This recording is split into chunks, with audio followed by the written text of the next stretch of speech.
Hello, Kilukkam വ്ളോഗിൻ്റെ പുതിയൊരു വീഡിയോയിലേക്ക് സ്വാഗതം. നമ്മൾ വഴുതനവും തക്കാളിയും പച്ചമുളകും ഒക്കെ നട്ടപ്പോൾ തൊട്ടുള്ള വീഡിയോസ് നിങ്ങൾ കാണുന്നുണ്ട്. പക്ഷേ ഇപ്പം നമുക്ക് ഇതിലുണ്ടാകുന്ന ചില രോഗങ്ങളെക്കുറിച്ചുള്ള ഒരു കാര്യമാണ് പറയാൻ പോകുന്നത്. ഈ വഴുതനത്തിലൊക്കെ ഒരുപാട് വണ്ടുകളും പുഴുക്കളും ഒക്കെ പെട്ടെന്ന് ഉണ്ടാവും വഴുതനത്തിൽ. അതുപോലെ നമ്മുടെ പച്ചമുളക് ഇഷ്ടം പോലെ ഉണ്ടാവുന്നുണ്ട്. പക്ഷേങ്കിൽ അടുത്തടുത്ത ഇലകൾ വരുന്നത് അത് പെട്ടെന്നങ്ങ് മുരടിക്കുന്നു. അതിൻ്റെ കാരണമെന്ന് പറയാൻ ചില ഫംഗൽ ഇൻഫെക്ഷനുകളോ നമ്മുടെ മണ്ണിലെ ചില അവർക്ക് കിട്ടുന്ന ചില ധാതുക്കളുടെ കുറവുകളോ ഒക്കെ ആവാം. പക്ഷേങ്കിൽ നമ്മുടെ ഈ ഇലകൾക്കുണ്ടാകുന്ന ഈ മുരടിപ്പ് മാറ്റാനും അത്യാവശ്യം പുഴുക്കളെയും ഫംഗസുകളെയൊക്കെ ഒഴിപ്പിച്ച് മാറ്റാനും ഒക്കെ ആയിട്ട് നമുക്ക് ഏറ്റവും എഫക്റ്റീവായിട്ട് ചെയ്യാൻ പറ്റുന്ന ഒരു സാധനമാണ് നമ്മുടെ സ്യൂഡോമോണസ് എന്ന് പറയുന്നത്. സ്യൂഡോമോണസ് നമ്മൾ വെള്ളത്തിൽ കലക്കി സ്പ്രേ ചെയ്യുകയും അതേപോലെ തന്നെ നമുക്കതിൻ്റെ തടത്തിൽ ഒഴിച്ചു കൊടുത്തും ചെയ്യാവുന്നതാണ്. രണ്ടും വളരെ എഫക്റ്റീവാണ്. ഇതൊക്കെ ചെറിയ പ്രാണികളും പുഴുക്കളും ഒക്കെ ഇരുന്ന് തിന്നുന്നതാണ് കേട്ടോ. അത്യാവശ്യം വിളവൊക്കെ നമുക്ക് തരാൻ തുടങ്ങിയ ഐറ്റംസാണ് ഇവരൊക്കെ. പച്ചമുളകൊക്കെ ആണെങ്കിൽ നല്ല രീതിയിൽ ഉണ്ടാവുന്നുണ്ട്.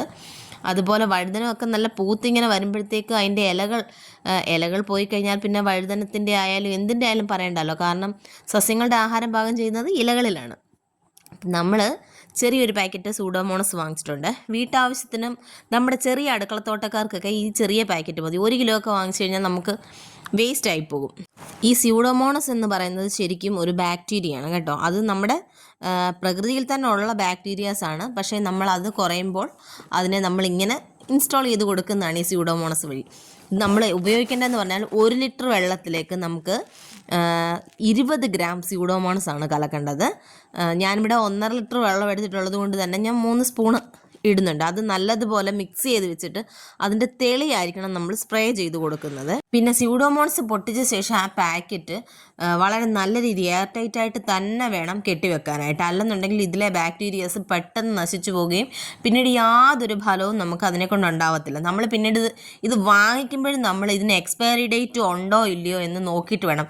അടുത്ത എക്സ്പയറി ഡേറ്റ് തീരാറായ സാധനമാണെന്നുണ്ടെങ്കിൽ അത് വാങ്ങിക്കരുത്. കാരണം നമുക്കത് യൂസ്ഫുൾ ആവത്തില്ല. അതുകൊണ്ടാണേ നമ്മൾ കുറച്ച് നേരം അതിങ്ങനെ വെച്ചേക്കണം. ഞാനിപ്പോൾ നിങ്ങളെ കാണിക്കേണ്ടത് കൊണ്ട് ഇത്തിരി നേരത്തെ അങ്ങ് എടുക്കുന്നു എന്നേ ഉള്ളേ. ഞാനത് ഇത്തിരി നേരം വെച്ചിട്ടാണ് എടുത്തത്. കുറച്ച് നേരം വെച്ച് അതിൻ്റെ തെളിയെല്ലാം നമ്മളിതിലേക്ക് ബോട്ടിലേക്ക് ഒഴിച്ച് എല്ലാത്തിനും സ്പ്രേ ചെയ്ത് കൊടുക്കാം. എന്തെല്ലാം നമുക്ക് കൃഷി ചെയ്യാനുണ്ടോ അതിലെല്ലാം നമുക്ക് സ്പ്രേ ചെയ്ത് കൊടുക്കാം. പിന്നീട് നമ്മൾ ശ്രദ്ധിക്കേണ്ട കാര്യം എന്ന് പറഞ്ഞാൽ സ്യൂഡോമോണസ് എപ്പോഴും നമ്മൾ വൈകുന്നേരങ്ങളിൽ വേണം സ്പ്രേ ചെയ്ത് കൊടുക്കാൻ. പകൽ സമയത്ത് ഭയങ്കര സൂര്യതാപവും ഒക്കെ ആയിട്ട് ഇരിക്കുമായിരിക്കുമല്ലോ. പെട്ടെന്ന് കീടങ്ങൾ ഉണ്ടാകാതിരിക്കാനും നല്ല രീതിയിൽ ഫ്ലവറിങ് ഉണ്ടാവാനും അല്ലെന്നുണ്ടെങ്കിൽ നമ്മളിപ്പോൾ ഒരു ചെടിയുടെ തണ്ട് പറിച്ച് നടുകയാണെങ്കിൽ പോലും അല്പം സ്യൂഡോമോണസിനകത്ത് മുക്കി വെച്ചിട്ട് നടുകയാണെന്നുണ്ടെങ്കിൽ അത് നല്ല ആരോഗ്യത്തെ നല്ല കരുത്തോടു കൂടി കളിക്കും. പെട്ടെന്നൊന്നും അതിനെ ഒരു കീടം ബാധിക്കാതെ തന്നെ നോക്കും. ഇതിപ്പോൾ നിങ്ങളെ കാണിക്കേണ്ടത് കൊണ്ട് മാത്രമാണ് ഞാൻ പെട്ടെന്ന് ഇതങ്ങ് എടുത്ത് സ്പ്രേ ചെയ്ത് കാണിക്കുന്നത്. ഒരു 2 മണിക്കൂറെങ്കിലും വെയിറ്റ് ചെയ്ത് അതിൻ്റെ തെളി വേണം നമ്മൾ എപ്പോഴായാലും സ്പ്രേ ചെയ്യാനുണ്ട്. പക്ഷെ നമ്മൾ ചുവട്ടിൽ കൊടുക്കുമ്പോഴാണെന്നുണ്ടെങ്കിൽ കുഴപ്പമില്ല, നമ്മൾ മിക്സ് ചെയ്തിട്ട്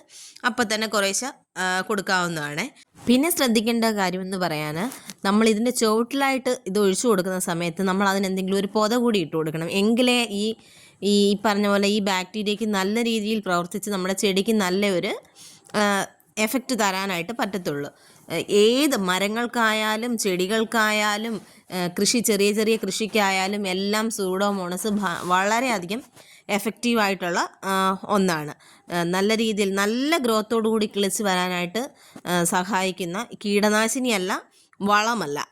ഇതിനെ ഒരു എന്താ പറയണ്ടേ, നമ്മളിപ്പോൾ കുട്ടികൾക്കൊക്കെ ബൂസ്റ്റും ഹോർലിക്സും ഒക്കെ കൊടുക്കുന്നത് പോലെ ഉള്ള ഒരു സാധനമാണ് ഈ സ്യൂഡോമോണസ് എന്ന് പറയുന്നത്. അത് അത്രമേൽ നമ്മുടെ ചെടിക്ക് എഫക്റ്റീവ് ആയിരിക്കും.